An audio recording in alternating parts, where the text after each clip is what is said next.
Hello, my name is Daisy Echeverria, and this is my usability and reflection video for EDLD 5318 Instructional Design, in which I created a science course for my first grade students on animal features and cycles.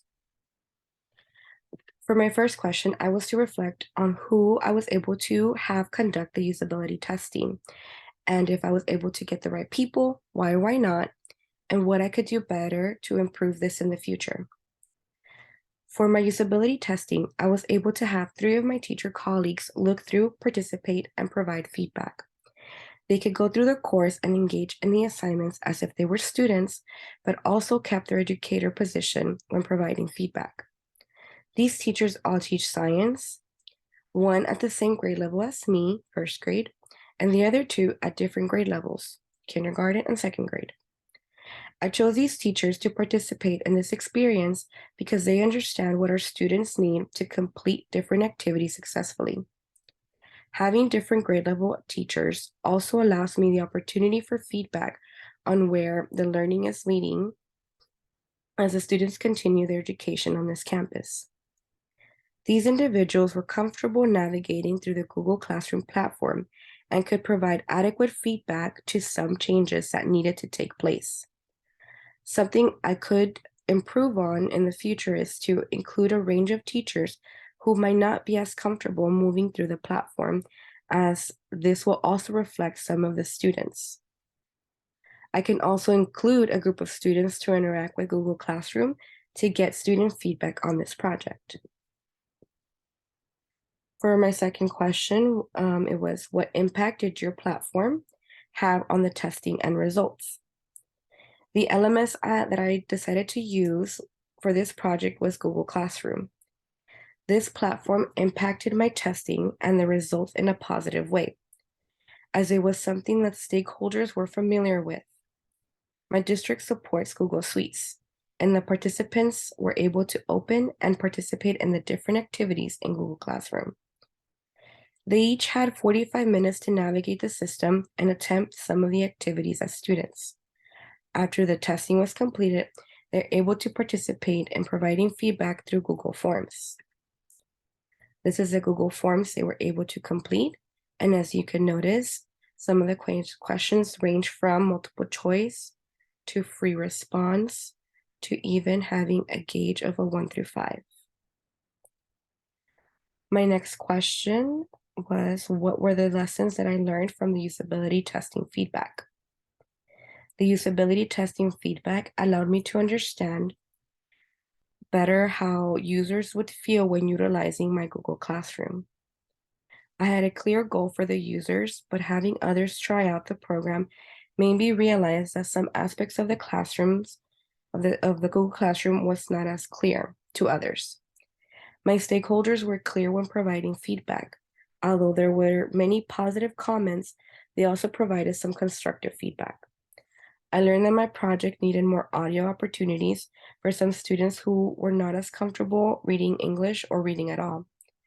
I also learned that utilizing a variety of activities throughout the course made it interactive and easy to follow.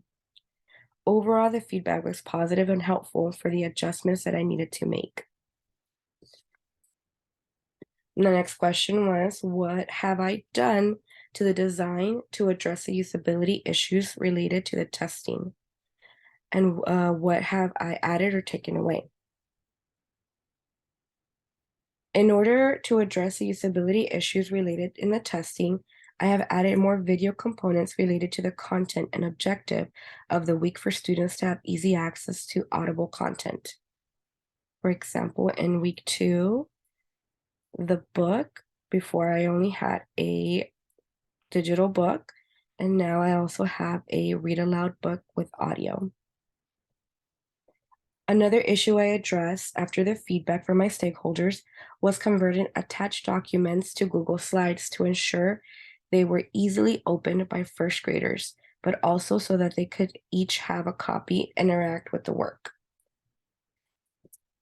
So for example, in the vocabulary cards, it used to be PowerPoint where students had to open up an additional screen, and now it will easily click into a Google Slides so that they could have access to their very own vocabulary piece.